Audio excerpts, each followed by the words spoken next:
Hare Krishna. So భగవంతుడి దగ్గరికి వచ్చి నారదముని అడుగుతాడు అనమాట, ఉత్తమ భక్తులు ఎవరు అని చెప్పి. భగవంతుడు అంటాడు, ఉత్తమ భక్తుల గురించి తర్వాత చెప్తాను, నాకు చాలా తలనొప్పిగా ఉంది. చాలామంది యోగులు తపస్సులు వీళ్ళందరూ తపస్సులు చేస్తున్నారు కదా, వాళ్ళ పాదధూళి కొంచెం తీసుకొచ్చి నా తలకు రాస్తే నా తలనొప్పి తగ్గుతుంది. నారదముని వెళ్ళాడు, యోగులు తపస్సులు బ్రాహ్మణులు అందరి దగ్గరికి వెళ్ళాడు. అయ్యా, మీరు ఎవరి కోసమైతే భక్తి చేస్తున్నారో ఆ స్వామికి తలనొప్పిగా ఉంది, మీ పాదధూళి ఇచ్చినట్లయితే ఆయన తలనొప్పి తగ్గుతుంది. వాళ్ళందరూ దోవతుల్లో పాదాలు కప్పేసుకున్నారంట. ఏమయ్యా నట్కట్ నారదా, మా కొంపలు ముచ్చడానికి వచ్చావంటయ్యా, మా పాదధూళి భగవంతుడి ముఖానికి రాస్తే మేము నరకానికి వెళ్తాం, పోవయ్యా ఇక్కడి నుంచి అని చెప్పి తరుముకున్నారంట. నారదుల వారు నిరాశగా తిరిగి వచ్చి, మీ కోరిక తీరేటట్టు లేదు స్వామి, అందరూ తిరస్కరించారు అన్నాడు. అప్పుడు నారదుల వారితోటి స్వామి చెప్పాడు, ఆ బృందావనంలో ఉన్నటువంటి గోపికల్ని పిచ్చివాళ్ళు అంటారు, వాళ్ళ దగ్గరికి వెళ్ళి ప్రయత్నం చేయవయ్యా అన్నారు. నారదుల వారు బృందావనానికి వెళ్ళేసరికి ఆ గోపికలందరూ కూడా కృష్ణుని యొక్క విరహంలో కనిపించిన సకల చరాచర జీవుల్ని కూడా వెతుక్కుంటూ కృష్ణుడెక్కడ కృష్ణుడెక్కడ, కృష్ణ కృష్ణ కృష్ణ, వాళ్ళు ఆ కృష్ణుని యొక్క పిచ్చిలో ఉన్నారు. నారదుల వారు వెళ్ళి, మీరు ఎవరి కోసమైతే తప్పిస్తూ ఉన్నారో ఆ స్వామికి శిరోభారంగా ఉంది, మీ పాదధూళి కొంచెం ఇచ్చినట్లయితే ఆయన తలనొప్పి తగ్గుతుంది, మీరు కొంచెం మీ పాదధూళి ఇవ్వండి అని అడిగాడు. అక్కడ పండితులు యోగులు ఏమన్నారు, నరకానికి వెళ్తామన్నారు. వీళ్ళేమన్నారు, ఒక్క క్షణం కూడా ఆలోచించకుండా దోసడితో పాదధూళి తీసి ఇవ్వడానికి సిద్ధమైపోయారు. అప్పుడు నారదుల వారు వారిని వారిస్తున్నారు, ఆగండి ఆగండి, అందుకని మిమ్మల్ని పిచ్చి గోపికలు అన్నారు. సో ఈ మట్టి భగవంతుని ముఖార విందానికి రాస్తే నరకానికి వెళ్తారు, ఆ విషయం మీకు తెలియక మీరు ఈ రకంగా ఇస్తున్నారు అని. అప్పుడు గోపికలు ఏమన్నారంటే, నారదా దయచేసి ఆలస్యం చేయొద్దు, మేము నరకానికి వెళ్తామా స్వర్గానికి వెళ్తామా అనేది ముఖ్యం కాదు, మా స్వామి శిరోభారం తగ్గాలంతేను, ఆలస్యం చేయకుండా ఈ మట్టి తీసుకొని వెళ్ళు, మేము నరకానికి వెళ్ళడానికి కూడా సిద్ధంగా ఉన్నాము అన్నారు.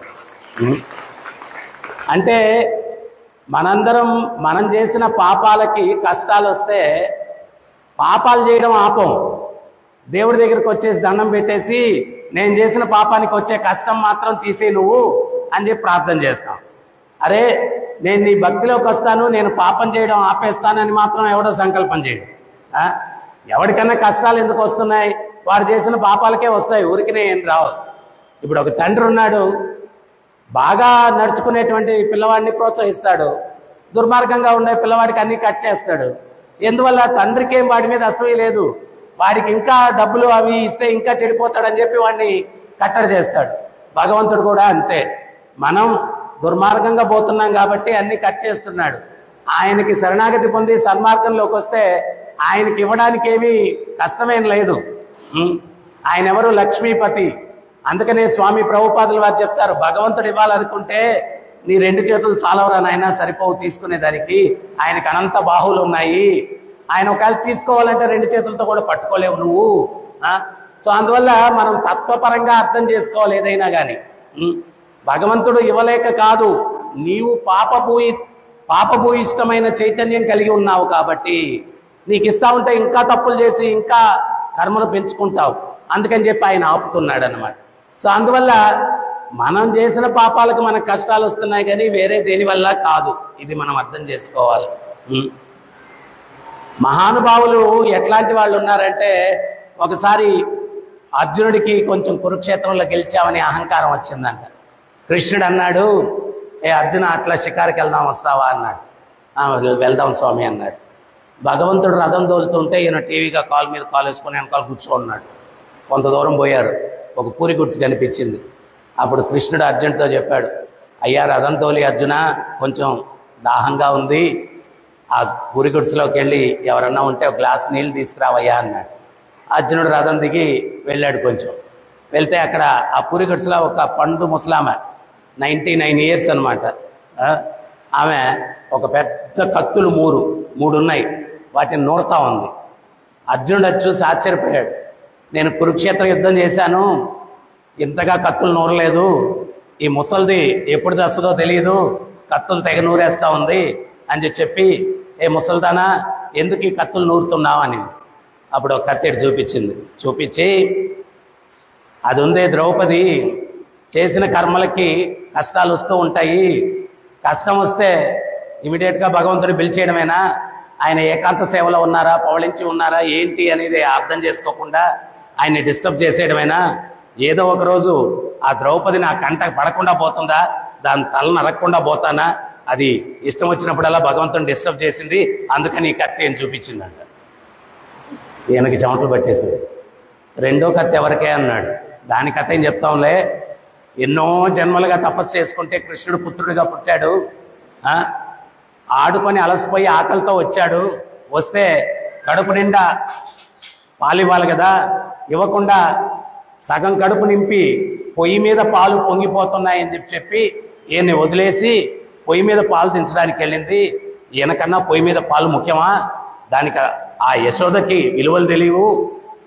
సగం ఆకలితో ఉన్నటువంటి కృష్ణుడు ఏదో ఆకలి తీర్చుకునేదానికి ఆ వెన్నకొండ పగలగొట్టి వెన్న తిన్నాడు, అదేమన్నా తప్పిదమా, దానికోసం కోలుతో కొట్టింది, నడుముకి తాడుతో బంధించింది, ఏదో ఒకరోజు ఆ యశోద నా కంట కనబడకుండా పోతుందా, దాని తల నరకకుండా పోతానా, ఈ రెండో కత్తి దానికోసం అన్న. మరి మూడో కత్తి ఎవరికే అన్నాడండి నీరసంగా. దీని కథ ఏం చెప్తావులే, ఏదో భక్తుడు కదా అని చెప్పి రథసారథ్యం వహించాడు భగవంతుడు, వాడు ఉన్నాడే అర్జునుడు, కాలు మీద కాలు వేసుకొని టీవీగా కూర్చుంటాడు ఆ రథంలో. ఆ యుద్ధంలో కుడి పక్క పోవాలంటే కుడి కాలుతో తన్నేవాడంటే స్వామిని, ఎడం పక్కకు పోవాలంటే ఎడం కాలుతో తన్నేవాడంటే స్వామిని.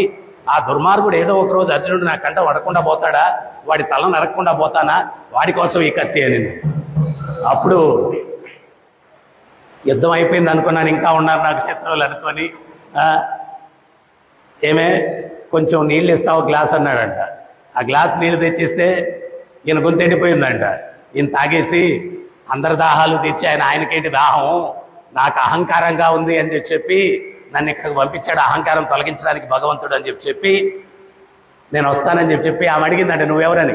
ఆ మాట చెప్తే చాలా అఘాయిత్యాలు జరిగిపోతాయి ఇక్కడ అని చెప్పి పరిగెత్తుకొని వచ్చేసాడంట.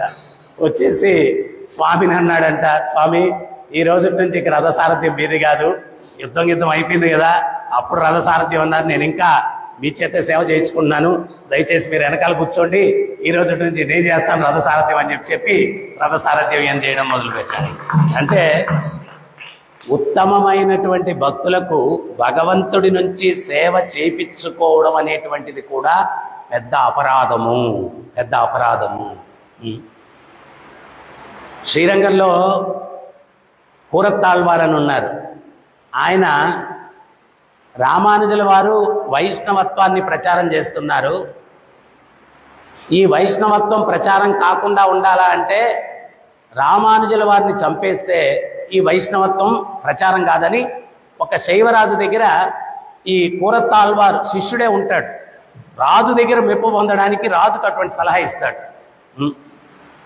మనకు కూడా శిష్యులు కొందరు ఉంటారు, గురువుగారు వెనకాల గోతులు తవ్వడానికి ప్రయత్నం చేస్తూ ఉంటారు ఎప్పుడు అనమాట. సో అట్లాగా ఆ సైనికుల్ని రాజు పంపిస్తాడు, రామానుజుడిని పిలుచుకురా, తర్కంలో శివుడే గొప్ప అని ఒప్పుకోకపోతే రామానుజుడిని చంపేద్దాం. ఈ సైనికులు మాట్లాడుకుంటా వస్తుంటారు మార్కెట్లో, అది కూరత్తాళ్వార్ వింటాడు. అరే గురువు గారికి ఎంత అపాయం పొంచి ఉంది అని చెప్పి వెళ్ళిపోయి, స్వామి మీరు కాషాయ దుస్తులు తొలగించి గృహస్థ తెల్ల దుస్తులు ధరించి మీరు ఇక్కడి నుంచి వెళ్ళిపోండి, మీ తరపున నేను వెళ్తాను రామానుజుడు అని చెప్పి రాజు దగ్గరికి అంటాడు. అప్పుడు రామానుజుల వారు అంటారు, నీ ప్రాణం అయితే ఒకటి, నా ప్రాణం అయితే ఒకటయ్యా. అంటే మీ ప్రాణం పోతే ప్రపంచానికి చాలా నష్టం, మీరు ఎంతో మందిని ఉద్ధారణ చేయాలి, మీ యొక్క ప్రవచనాల ద్వారా, మీ తత్వబోధ ద్వారా, మీ పవిత్రత వల్ల ఎంతో మంది ఉద్ధరింపబడుతూ ఉన్నారు. నా ప్రాణం పోతే పెద్ద నష్టమేం లేదు. ఇది శిష్యుడికి ఉండాల్సినటువంటి లక్షణం. నేను నష్టపోయినా పర్లేదు, గురుగారు బాగుండాలి, ఎందువల్లంటే ఆయన వల్ల ఎక్కువ మందికి తత్వము ఇవన్నీ కూడా తెలుస్తాయి. నా స్వార్థం కోసం గురువుని అన్యాయం చేయడం కరెక్ట్ కాదు. కానీ ఆయన నచ్చజెప్పి రామానుజుల వారిని పంపించి ఈయన వెళ్ళాడు. తర్కంలో సకల శాస్త్రాలు తద్విష్ణుర్ పరమం పదం, పరమ పదం ఎవరు అంటే విష్ణువు. విష్ణువు నుంచి బ్రహ్మ వచ్చాడు, బ్రహ్మ నుంచి శివుడు వచ్చాడు. ఇదంతా కూడా చరిత్ర తెలియనోళ్ళు, ఈ పురాణాలు తెలియనోళ్ళు ఏదో తర్కిస్తారు, కానీ అందరికీ అది ఒకే కుటుంబం, వాసుదేవ కుటుంబం. కానీ ఎవరు మూలం అంటే ఆ విష్ణువు నుంచి అంతా వస్తున్నాయి, కృష్ణుడి నుంచి అంతా వస్తున్నాయి అని శాస్త్రాల్లో స్పష్టంగా ఉంది. ఆ తర్కంలో ఓడించారు. ఓడిస్తే రాజు కోపం వచ్చి ఆ సేనాధ్యక్షుడు చెప్పాడు, ఈ కురేష మహాపూర్ణ ఇద్దరు ఇల్లు ఉంటారు, వాళ్ళ కళ్ళు పీకే అంటాడు, కళ్ళు పీకే అంటాడు. ఇప్పుడేదో ఈ శివాజీ కొడుకు సినిమా వచ్చిందని పెద్ద మాట్లాడుకుంటా ఉన్నారు. అప్పట్లో కూడా ఇటువంటివి జరిగాయి. అది కూడా మన హైందవ రాజులే కళ్ళు పీకే, వాళ్ళు ఒక ఛాందసం అది. కళ్ళు పీకేయమంటే ఈయన ఎంత గొప్ప వ్యక్తి అంటే, ఆ కళ్ళు పీకడానికి సైకినికులు వస్తే వాళ్ళతో చెప్తాడు, ఏమయ్యా మీరు పీకద్దు కళ్ళు, మీరు పీకితే మీకు పాపం వస్తుంది, నా కళ్ళు నేనే పీకేసుకుంటాను, ఆ పాపం కూడా మీకు రాకూడదు, నా వల్ల ఎవరు నష్టపోకూడదు అని చెప్పి ఆయన గోర్లతోటి కళ్ళు పీకేసుకుంటాడు ఈ కురేష. ఆయన తర్వాత మేలుకోటికి వస్తాడు. మేలుకోటికి వస్తే రామానుజుల వారు చెప్తారు, నా వల్ల నువ్వు కళ్ళు పోగొట్టుకున్నావు, నువ్వు కళ్ళు లేకుండా నేను చూడలేకుండా ఉన్నాను, కాంచీపురానికి వరదరాజస్వామి దగ్గరికి వెళ్ళు, వరాలు ఇచ్చే ఆయన మంచి కీర్తన చెయ్యి, మంచి నృత్యం చెయ్యి, ఆయన ప్రసన్నం అయిపోయి నీకేం కావాలంటాడు, అప్పుడు నీ కళ్ళు కోరుకో అంటాడు. అప్పుడు నేను వెళ్ళి మంచి కీర్తన చేస్తే వరదరాజస్వామి ప్రసన్నం అయిపోయి నీకేం కావాలి కురేష అంటే, అయ్యా నాకు ఎవరైతే రాజుకు చెప్పారో రామానుజుల వారి ప్రాణం తీసేయమని, వాడు నా శిష్యుడే, ఏదో అజ్ఞానంలో అట్ట చేశాడు, వాడికి ఏం పాపం అంటకుండా వాడిని అనుగ్రహించండి అన్నాడు. రెండోసారి కీర్తన చేస్తే మళ్ళా స్వామి ఇప్పుడేం కావాలన్నాడు. ఆ రాజు అజ్ఞానంలో ఇటువంటి ఆదేశాలు ఇచ్చాడు, మా కళ్ళు పీకే ఇవన్నీ, ఆయనకేం పాపం రాకుండా అనుగ్రహించండి. ఒక్కోసారి భగవంతుడు అడుగుతుంటే ఈయన కళ్ళు కోరుకోవట్లేదు, వీళ్ళందరినీ వాళ్ళని క్షమించు, వీళ్ళని క్షమించు, అది ఇది అని కోరుకుంటున్నాడు. ఈ విషయం రామానుజుల వారికి తెలిసి ఆయన ఉత్తరం రాస్తాడు, నీ కళ్ళు కోరుకుంటే నీ స్వార్థమని నువ్వు అనుకుంటున్నావు, నీ కళ్ళు నీవి కాదు, నాకెప్పుడైతే శిష్యుడిగా శరణాగతి పొందావో నీ శరీరం నా శరీరం, నా సేవకు అది ఉపయోగపడాల, నా సేవకు ఉపయోగపడాలంటే నీ కళ్ళు లేకుండా ఉన్నాయి కాబట్టి నువ్వు సరిగ్గా సేవ చేయట్లేదు, నా సేవ చేయడం కోసం, ధర్మ ప్రచారం చేయడం కోసం నీ కళ్ళు కోరుకోమని నేను చెప్తున్నాను. నీ శరీరం నీది కాదు, అది గురువుకు శరణాగతి పొందావు కాబట్టి గురువుదది, అందుకోసం నువ్వు స్వార్థం అనుకోబాకు నీ కళ్ళు కోరుకోవడం, నా కోసం నువ్వు కళ్ళు కోరుకోవాలని పెద్ద ఉత్తరం రాస్తాడు, ఇది నా ఆదేశం అని.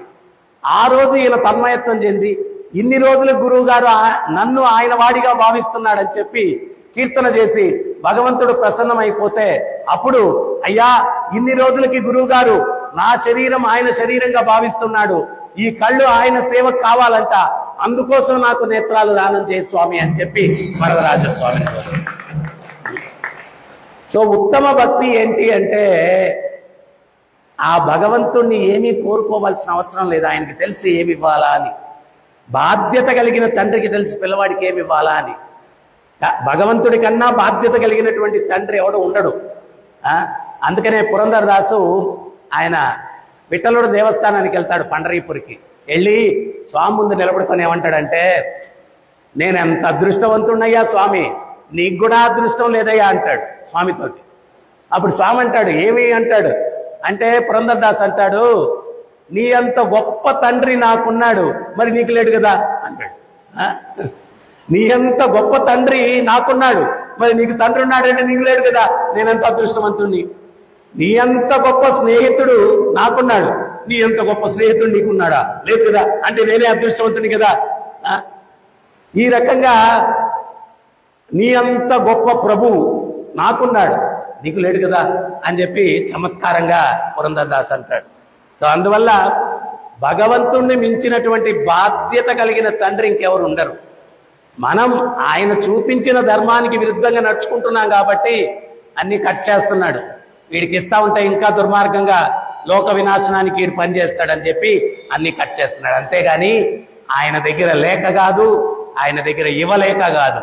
సో అందువల్ల మనం భగవంతుణ్ణి ఏమీ ఆశించాల్సిన అవసరం లేదు. అన్యాభిలాషిత శూన్యం జ్ఞాన కర్మ అనావృతం అనుకూల్యేన కృష్ణానుశీలనం భక్తిరుత్తమం.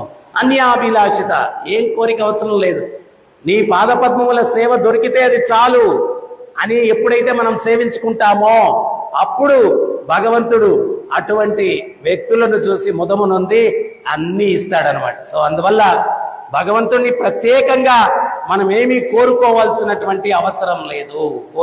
అవసరం లేదు.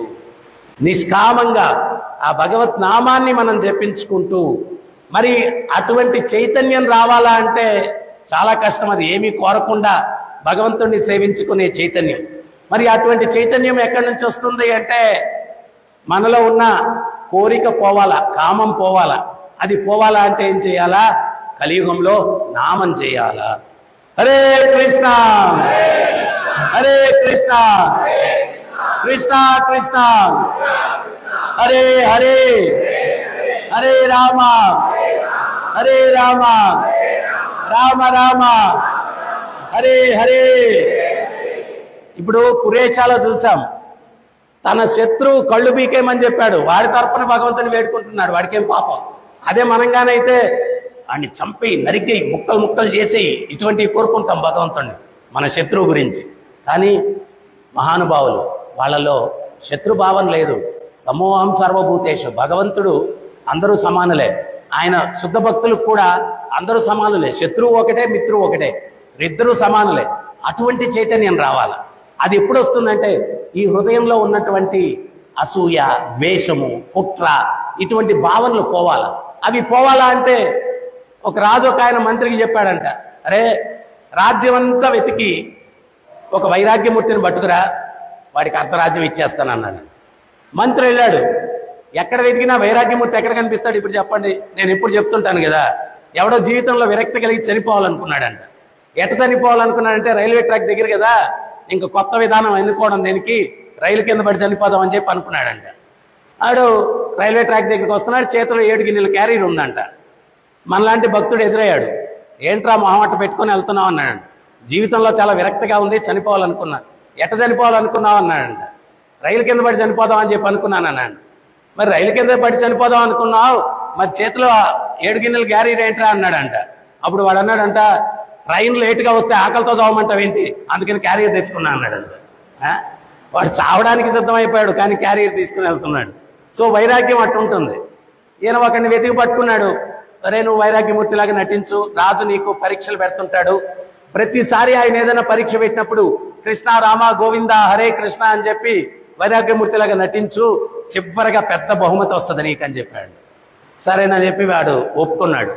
ఆయన తీసుకుని వచ్చి రాజుగారి ముందు నిలబెట్టి, రాజ్యం అంతా వెతికాను, ఎంతకన్నా వైరాగ్యమూర్తి ఎవడు కనిపించలేదు అన్నాడంట.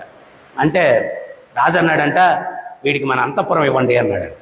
వీడు కృష్ణ రామ గోవింద హరే కృష్ణ, నాకు దేనికండి అంతఃపురం, చిన్న పర్ణకుటీరం ఉంటే చాలండి అన్నాడంట. సరే చిన్న పర్ణకుటీరం ఏర్పాటు చేశారు. వీడికి ఎప్పుడు ఆశ చూపించినా వీడు కృష్ణ రామ గోవింద అని నటిస్తూ ఉన్నాడు. రాజు అనుకున్నాడు వీడికి అంతిమ పరీక్ష పెట్టాలని చెప్పి ఒకరోజు పిలిచి, తన కుమార్తె చాలా అందంగా ఉంటుందంట, నా కుమార్తెను నీకు ఇచ్చి వివాహం చేయాలనుకుంటున్నాను అన్నాడంట. అప్పుడు వీడన్నాడంట, నిన్నెవరో ఒక పోస్ట్ ఒకటి పెట్టున్నాడు అనమాట. వాడు ఒక్కొక్క ఏలుకి 3 ఉంగరాలు 4 ఉంగరాలు ఉన్నాయన్నమాట. దాని కింద కొటేషన్ ఏం పెట్టారంటే, పైన ఒక ఎర్ర ఉంగరం ఒకటి ఉంది, అది పెళ్లి కావాలని చెప్పి వేసుకున్నాడంట. ఆ ఉంగరం పెళ్ళైన తర్వాత బాధలు తట్టుకునేదానికి మిగిలిన 12 ఉంగరాలు వేసుకున్నాడంట, ఆ బాధలు తట్టుకునేదానికి.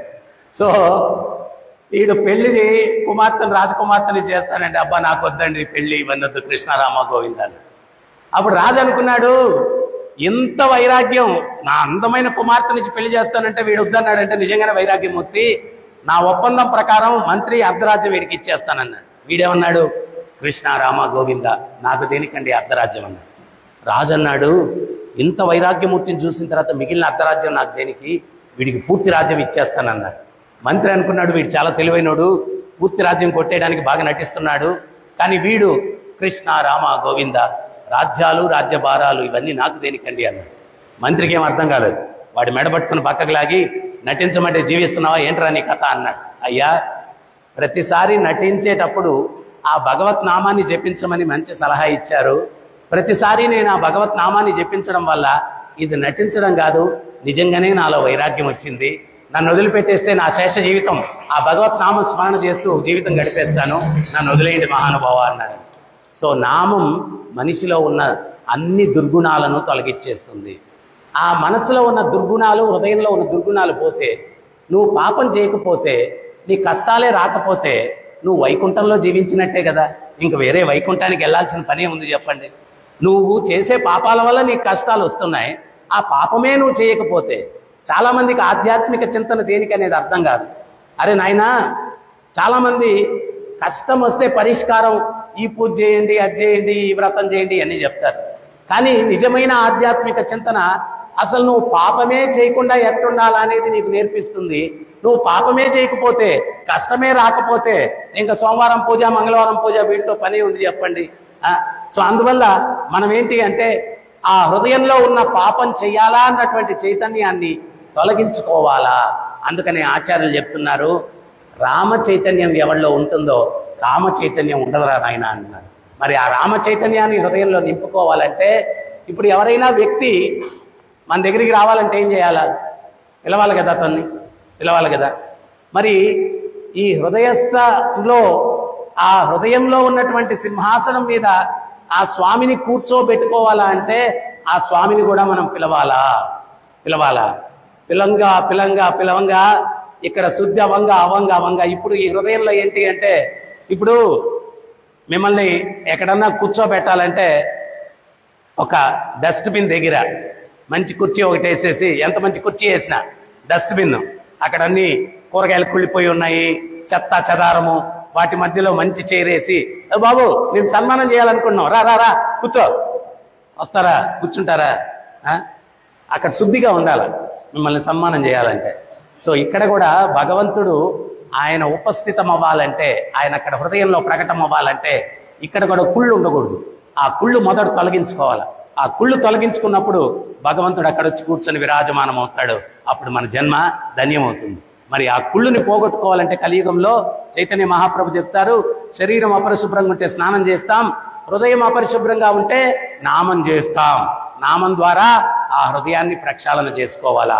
ప్రహ్లాదుడు కూడా చెప్తాడు భాగవతంలో, నీ నామం ఎంత శక్తివంతమైంది, నామ రూపంలో అందరి హృదయాల్లోకి వెళ్ళి ఆ హృదయాలను ప్రక్షాళనం గావిస్తావు.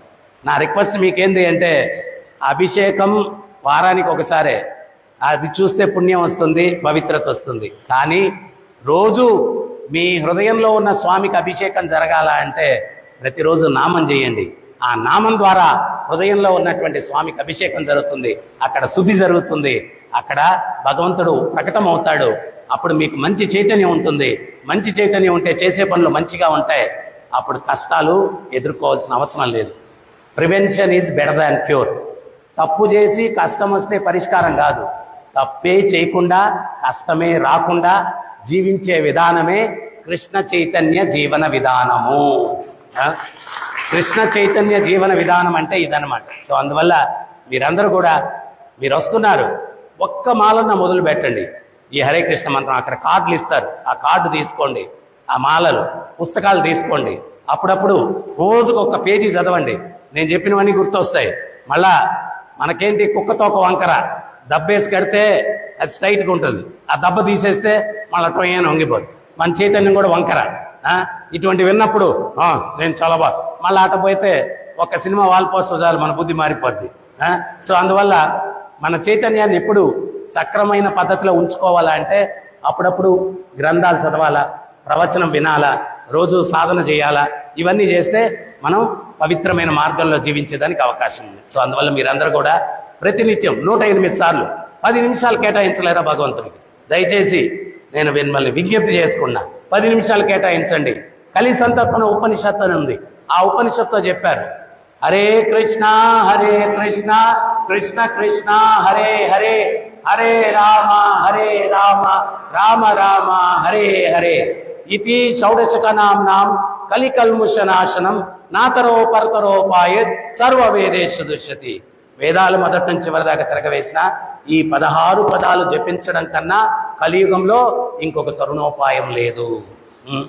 అయితే మనం ఏంటి అంటే ఉచితంగా ఇస్తే అంత విలువ లేదనుకుంటాం. కొన్ని దగ్గరలకి ఆయన పాదాలు చూడాలంటే 10,000, మెడ చూడాలంటే 20,000, ఎంట్రుక చూడాలంటే ఉండవులే ఎంట్రుక చూడాలంటే ఇన్ని వేలు అని పెడితే అక్కడికి వెళ్తా ఉంటాం డబ్బులు వేస్ట్ చేసుకుని. ఏమొద్దు, నామం చేయండి. కలియుగంలో యుగధర్మం. కృతేయధ్యాయతో విష్ణుం త్రేతాయా జజతో ముఖై ద్వాపరే పరిచర్యస్య కలౌ తత్ హరికీర్తన. సత్యయుగంలో తపస్సులు, త్రేతాయుగంలో యజ్ఞ యాగాదులు, ద్వాపరయుగంలో విగ్రహారాధన, కలియుగంలో నామ సంకీర్తన.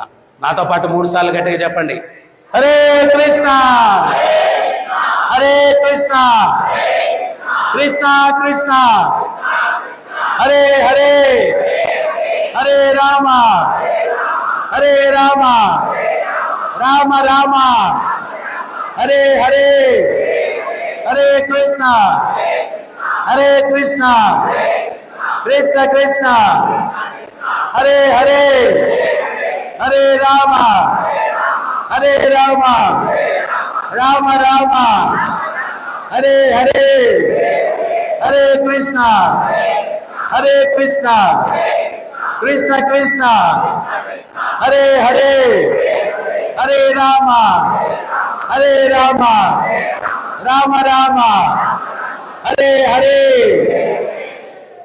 ప్రతినిత్యం జపించండి, ఆనందించండి, తరించండి. హరే కృష్ణ.